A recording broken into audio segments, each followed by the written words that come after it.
A continuación, escuche el mensaje de la palabra de Dios en este su programa Declaración al Día.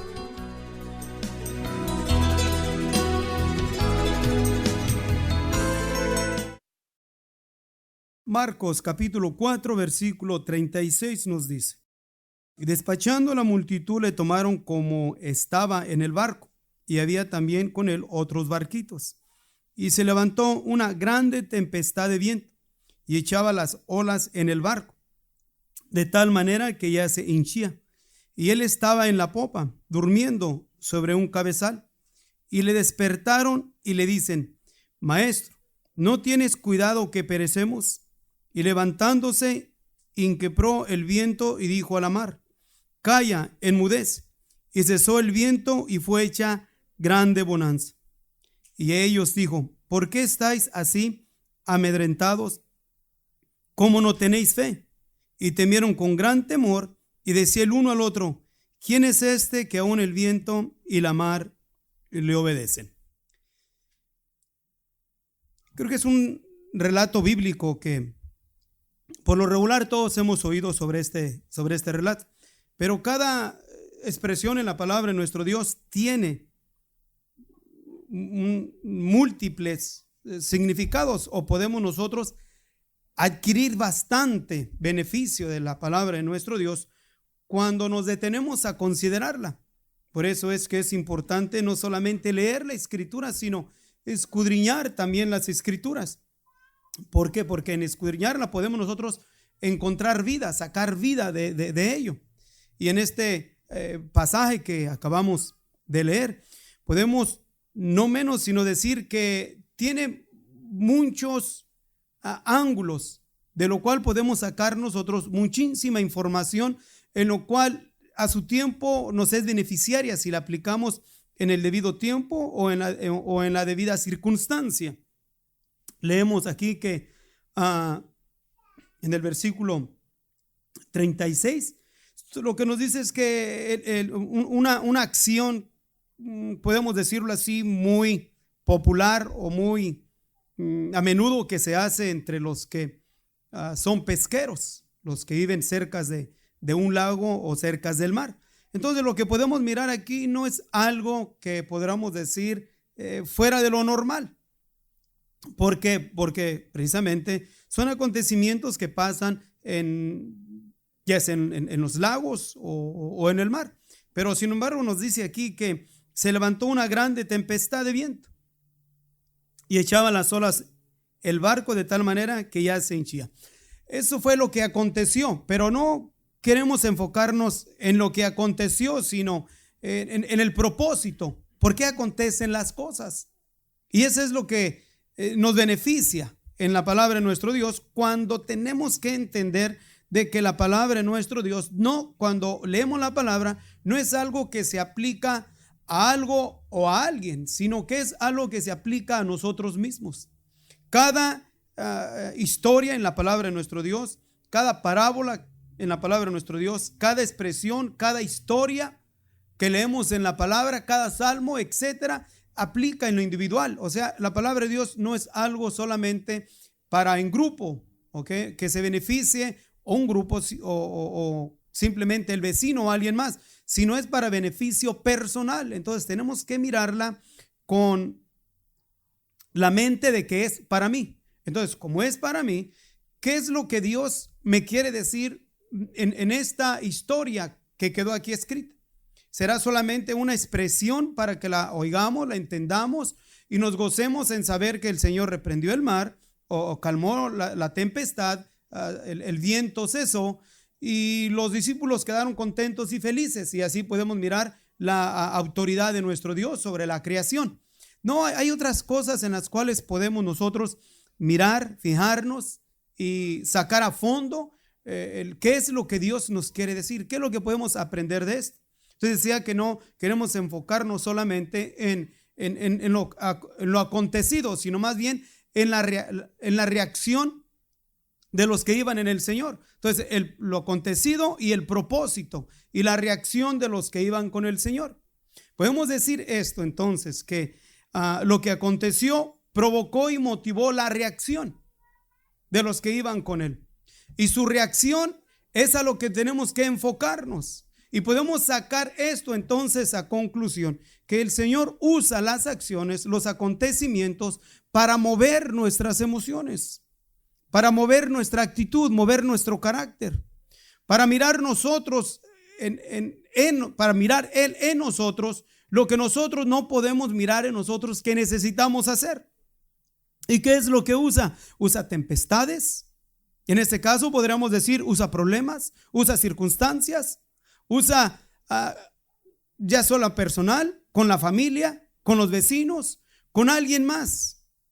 ¿Para qué? Para provocar nuestras emociones. Reaccionamos bajo una actitud, pero también reaccionamos bajo una acción provocada aún por el mismo Señor, usando a la misma creación.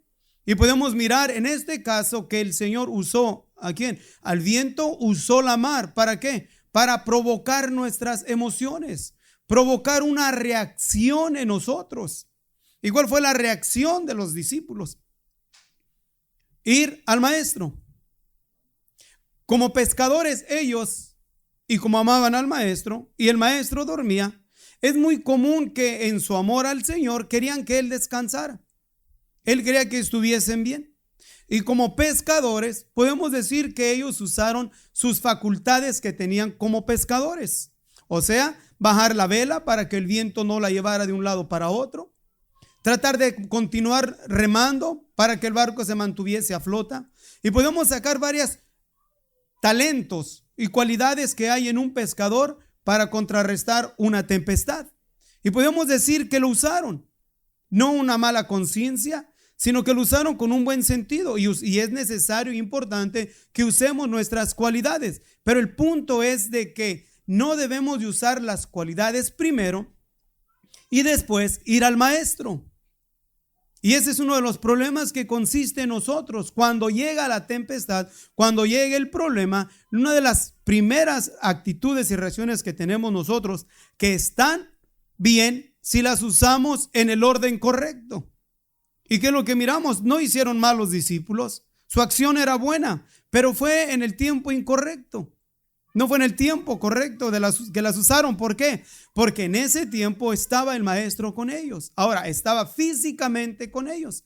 Pero a nosotros en lo espiritual podemos y entendemos de que tenemos cualidades, tenemos capacidades para poder nosotros salir a flote de una tormenta, de algún problema o alguna situación. Y es buena usarla, pero a tiempo. Y como nosotros sabemos que el maestro siempre está con nosotros, pero es muy común pensar y creer que el maestro duerme, que el maestro no está, entonces acudimos a nuestros talentos y dejamos al Señor cuando ya de a tiro no hay en nosotros ya alternativa, entonces acurrimos a Él.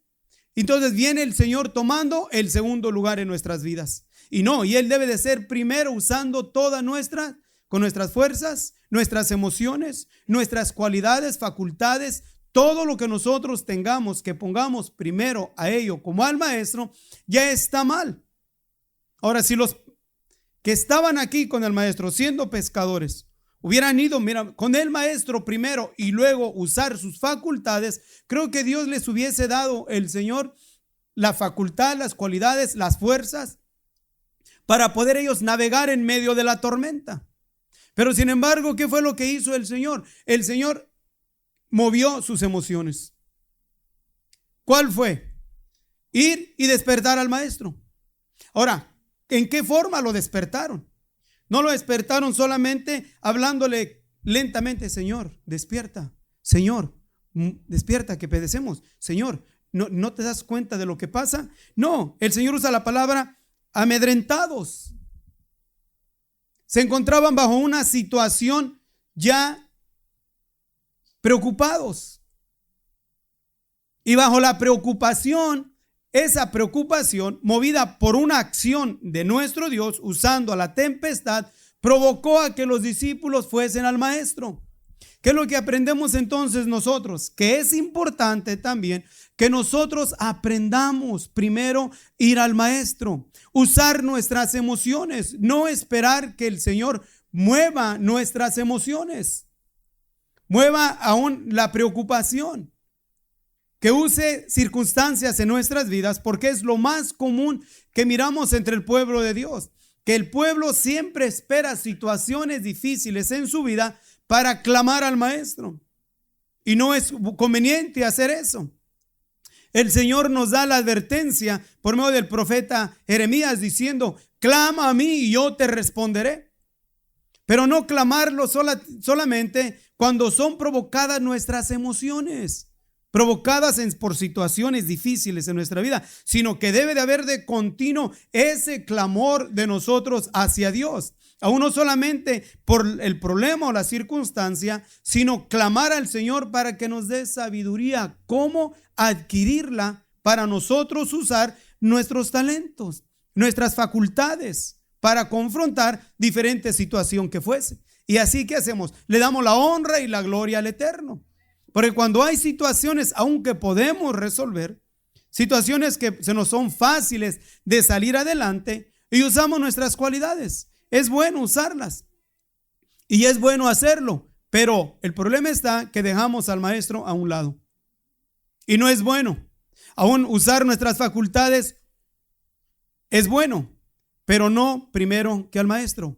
Si no, usa tu facultad y decirle a Dios, al Señor, dame sabiduría, cómo usar mis facultades. Dame entendimiento, cómo usar mis talentos. Enséñame, Señor, que cuando me salga bien, excelente, no me quede con la honra, no me quede con la gloria. Entonces, darte la honra y la gloria a ti, porque cuando usamos los talentos, usamos las facultades que tenemos, no le damos la honra y la gloria a Dios cuando las cosas nos salen bien. ¿Por qué? Porque pensamos que es nuestra sabiduría, que es nuestro entendimiento. Y como pueblo de Dios, tenemos que tener en la mente que todo lo que hagamos, todo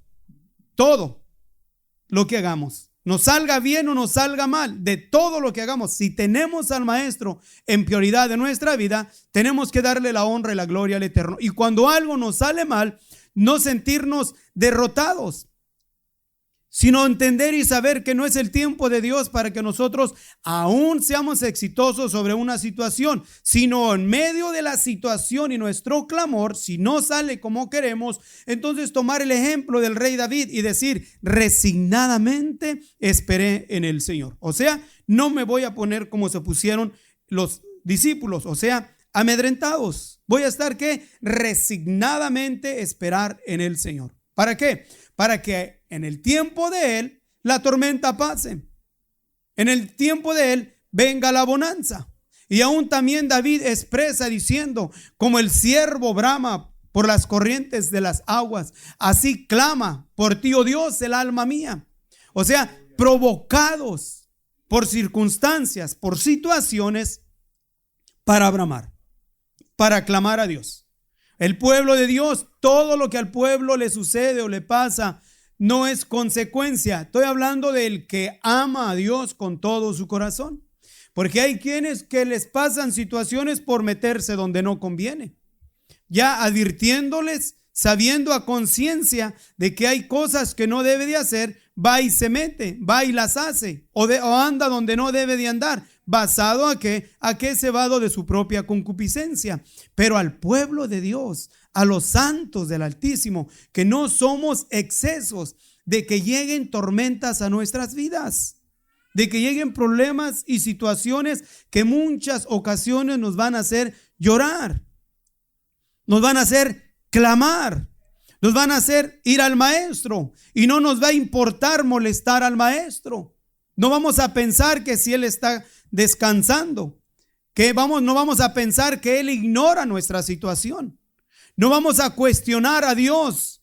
No vamos a ponernos a negociar con Dios. No, sino simplemente vamos a resignarnos y esperar en Él. Pero esto es, miren, Dios mueve las emociones usando circunstancias o situaciones en nuestras vidas. El punto es, ¿cómo reaccionamos nosotros? ¿Amedrentados? ¿Preocupados? El pueblo, por lo regular, en su mayoría se la pasa quejándose. ¿Por qué me pasa esto? ¿Y por qué a mí? ¿Por qué esto? ¿Y por qué el otro? ¿Y yo lo que hago? ¿Y ahora que estoy sirviendo? ¿Y ahora que estoy haciendo esto? ¿Y ahora que tiene esto? De mi parte ya va. 29, 30 años sirviendo en el Señor y he vivido más amarguras en el Señor que fuera del Señor. Pero cada una de las amarguras que he tenido que pasar, hay un propósito. ¿Y es de qué? De que esa amargura me ha acercado al Padre eterno, me ha acercado al Maestro, me ha aprendido a clamar a Dios a tiempo y afuera de tiempo. Orar en toda situación y circunstancia. Y cuando las cosas son exitosas, le damos honra y gloria a Dios. Y nos despojamos de cualquier actitud o comportamiento vanaglorioso que quiera tomarnos. Y pedirle continuamente a Dios y decirle: Señor, dame sabiduría para usar mis talentos, para cuando sea exitoso en ellos. Señor, los errores, ¿quién los entenderá? Líbrame de los que me son ocultos y detén a sí mismo a tu siervo de la soberbia, que no se enseñoríe de mí. Porque eso es lo que pasa cuando no ponemos a Dios en prioridad, cuando circunstancias y tormentas vienen a nuestras vidas. Cuando problemas llegan a nuestras vidas, no ignoremos si somos de Dios. Señor, ¿cuál es el propósito? Pero no esperar la respuesta de Dios a que nos enseñe el propósito. Clamar a Dios. Usar nuestras emociones. Que somos duros. Las emociones son duras. ¿Por qué? Porque nuestro engañoso es el corazón y más perverso que todas las cosas. Entonces para buscar a Dios se nos es difícil. Clamarle a Dios no es fácil. Algo que parece tan sencillo y tan común de un clamor, pero no es fácil. Tienen que ser movidas nuestras emociones al grado de que tiene que haber una intervención divina en nuestras vidas para provocar nuestras emociones por causa de la dureza de nuestro corazón. Y por la dureza del corazón, Dios permite circunstancias en nuestras vidas. ¿Para qué? Para que clamemos. Y aún Dios nos va a dejar en ocasiones que usemos todas nuestras facultades. Pedro era un hombre pescador de toda su vida. Y no puedo ignorar yo de que Pedro usó todas sus facultades, todas sus cualidades. Pero y el Señor sabía. Y el Señor no despertó. No quiso intervenir. Él podía haber intervenido, pero no intervino el Señor, sino que dejó que se le acabasen a Pedro y a sus compañeros todas sus herramientas, todas sus facultades, todas sus cualidades, todas sus experiencias como pescador. Y cuando ya se sintieron ellos desarmados, cuando ya no supieron qué hacer, aclamaron al Maestro, buscaron al Señor. ¿Cuántas ocasiones en tu vida y en nuestra vida hacemos las mismas circunstancias? O nos encontramos en las mismas circunstancias y tomamos la misma acción, usando todo lo que humanamente nosotros podemos hacer, y cuando ya nos encontramos desarmados completamente, gracias a Dios que tenemos de Dios de ir a Él. Pero muchos se decepcionan y se alejan del Señor, se apartan de Dios, buscan mejor amistades o otras fuentes de ayuda y de salvación. ¿Cuándo qué? Cuando no aprendieron clamar al Maestro. Cuando es tiempo, porque va a llegar el tiempo que el Señor ya no va a querer responder. Aunque vengan circunstancias difíciles en nuestras vidas. A Saúl le llegaron cosas difíciles.